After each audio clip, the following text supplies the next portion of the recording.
December 2024માં દુબઈથી take-off થનારી ડોન્કી ફ્લાઇટનું ફિડલું વળી ગયા બાદ હવે એજન્ટોએ 10 જાન્યુઆરીની આસપાસ ચાર્ટર ઉપાડવાની ગોઠવણ કરી હોવાનું જાણવા મળી રહ્યું છે.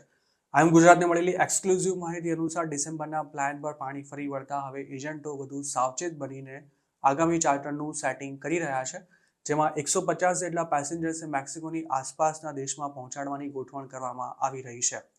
જોકે ડિસેમ્બરવાળી ફ્લાઇટ કેન્સલ થયા પછી જે લોકો ઇન્ડિયા આવી ગયા છે તેમને 10 જાન્યુઆરીએ ઉપડનારી ફ્લાઇટમાં નથી લઈ જવાઈ રહ્યા તેવો પણ સૂત્રોનો દાવો છે.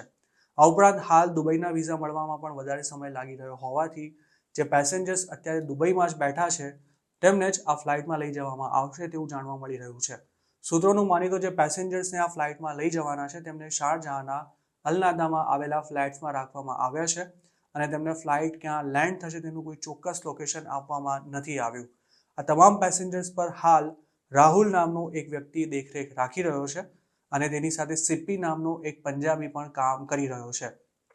રાહુલ ઠાકુર નામના એક એજન્ટનો રાઇટ હેન્ડ ગણાય છે અને ચાર્ટરની ગોઠવણ કરવામાં ઠાકુરનો જ મુખ્ય રોલ હોવાનું કહેવાય રહ્યું છે, જે અમનપ્રીત નામની કોઈ મહિલા સાથે દુબઈમાં રહે છે.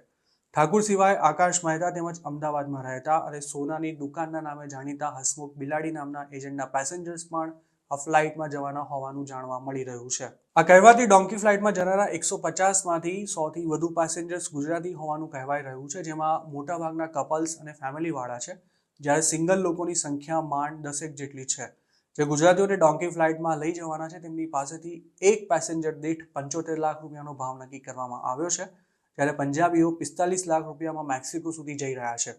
જોકે સવાલ એ છે કે જો આ ફ્લાઇટ એજન્ટોના દાવા અનુસાર 10 કે પછી 11 જાન્યુઆરીએ દુબઈથી ટેક ઓફ થઈ જાય તો પણ શું તેમાં સવાર પેસેન્જર્સ 20 જાન્યુઆરી પહેલા અમેરિકા પહોંચી શકશે?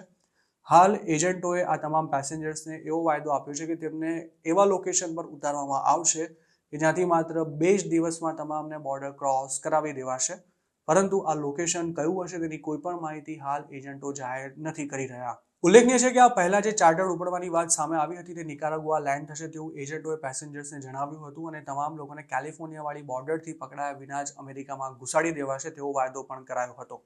જોકે આ ડોન્કી ફ્લાઇટનો આઈએમ ગુજરાત દ્વારા ભાંડો ફોડવામાં આવતા એજન્ટો દોડતા થઈ ગયા હતા, જ્યારે તેમાં જનારા પેસેન્જર્સ પણ ટેન્શનમાં આવી ગયા હતા. ત્યારે પણ અમે જણાવ્યું હતું કે હાલની સ્થિતિમાં ડોન્કી ફ્લાઇટ ટેક ઓફ થઈ શકે તેવી કોઈ જ શક્યતા નથી, પરંતુ એજન્ટોએ એક પછી એક ગોળી આપીને પેસેન્જર્સને દુબઈમાં બેસાડી રાખ્યા હતા અને 20 ડિસેમ્બરે ચાર્ટરની વ્યવસ્થા ન થતાં ઘણા લોકો ઇન્ડિયા પાછા આવી ગયા હતા.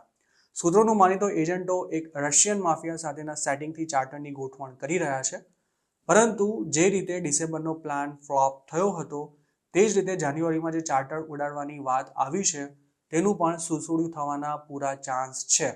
જોકે ડોનાલ્ડ ટ્રમ્પ સત્તા પર આવે તે પહેલા છેલ્લા પ્રયાસમાં અમેરિકા પહોંચી જવા માંગતા લોકો હજુ પણ એજન્ટોની વાત પર વિશ્વાસ કરીને દુબઈમાં બેઠા ચાર્ટરની રાહ જોઈ રહ્યા છે.